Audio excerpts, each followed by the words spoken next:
Hi, Tiger Cubs. It's Miss Haynes here, and I'm going to be reading chapters 32 and 33 of The Wild Robot. So if you want to grab your books and turn to page 21 to follow along. The deer. The deer family did not run from the sound of snapping twigs and crunching leaves. They had heard all about Roz and Bright Bill, and they knew there was nothing to fear.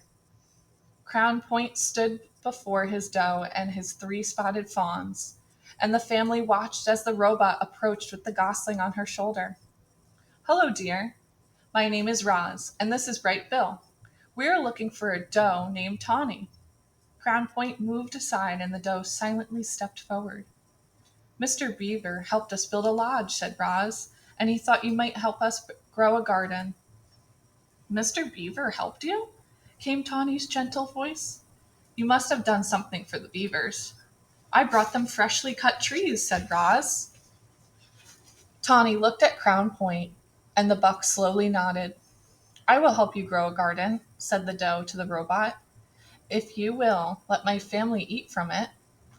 The robot nodded in agreement, and then she quietly let Tawny back to the nest. Chapter 33. The Garden.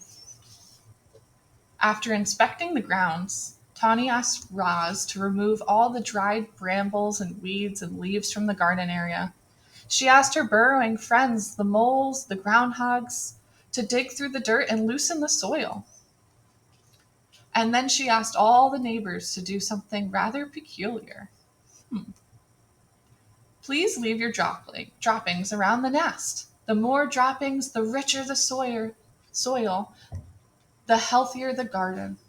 As you can imagine, Tawny's request got everyone's attention.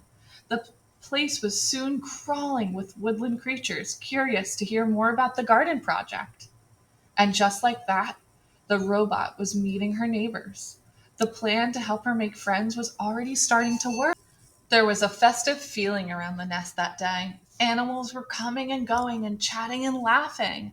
After some pleasant conversation, each neighbor would choose their spot, leave their droppings, and be on their way.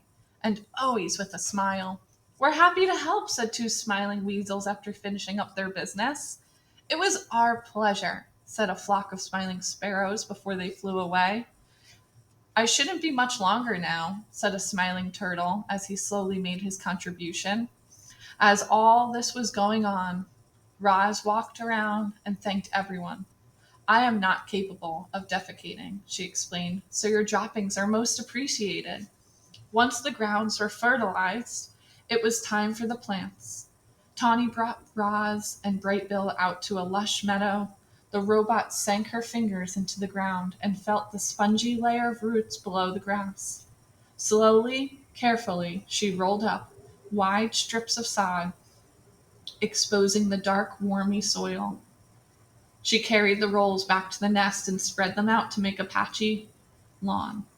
Then she transplanted clumps of wild flowers and clovers and berries and shrubs and herbs until the nest was surrounded by a scraggly collection of plants. It's not much to look at now, said Tawny, but the grass will grow into these gaps, and the flowers and bushes should perk up in a few days. I'll return soon to make sure it's all taking root. Before long, this will be a lovely, wild garden. And that is the end of chapter 32.